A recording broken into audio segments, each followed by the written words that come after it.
So what's the implication then for creators and brands in this new world? So we're kind of going, I feel like we're kind of going, holy crap, I just set up my community on, well, what I thought was my community on Instagram or, whatever platform, social platform. And then everyone said to me, well, you don't own that community, so start an email list. And then now everyone's saying, well, that's still not quite, what things are going to look like in the future. So how do you think that brands or creators perhaps need to prepare or change their thinking to move into a Web3 community landscape? Yeah. And look, it's worth saying that it's still very early. Yeah. And you don't need to go and rush and delete your Instagram account and move everybody over to Lens. Like please don't. No, please don't do Yeah. that. And I still think your email list is going to be valid for a very long time. The big question is, what will Meta do with Instagram? Will they try and compete with some of these decentralized platforms? I don't know. They will still own it. That's always the problem. Yes. So don't go and do anything rash.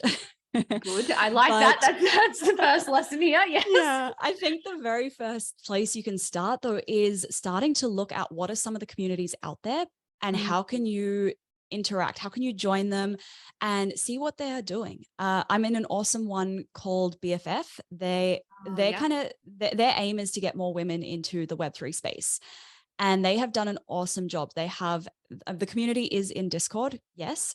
But by being a community member, by owning their different NFTs, you unlock different perks. You can come to their different masterclasses. They've done a really great job of, I guess, putting that that NFT as like the key to their community. So they're a really great one to see how that could potentially play out in your business. They're also a really good one to learn from.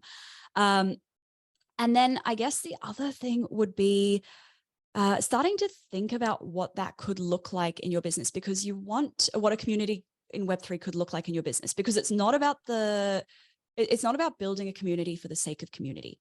It's about, right. It's about what value is somebody getting in this community that they're not getting elsewhere. Oh, that is such a good point, because I feel like, and it's interesting that you talked about the women in Web3 Lens, not to be confused with Lens, the platform we just talked about. So it's really interesting because, as somebody that runs a female founder community and is getting interested in Web3 and NFTs, so I've started joining women in Web3 communities. That's a big question that I have, is what is everyone actually doing differently, or is everything a lot the same at the moment? So I absolutely love that you just said, okay, don't just start a community for the sake of starting a community. What value do they actually get? And that's the problem that is in the Web3 space right now, is everyone has just started these communities for the sake of it. There are so many women in Web3 communities, and most of them are really average, because what's happened is they've funded the community by issuing these NFTs, which is like a one-off payment, right? They've got this one-off cash inflow, and they might get, so sometimes depending on the NFT, when you sell it, the original creator typically does get a royalty, but it's a pretty small percentage. So other than those royalties, they're not getting a whole lot of cash coming in, which means they can't really afford to hire a community manager.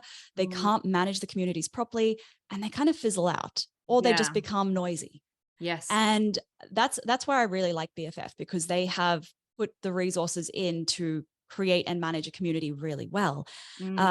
So making sure that community has a point of difference, and making sure that you know how you're going to keep running that community, keep funding it as well. Like, you can't do it for free forever.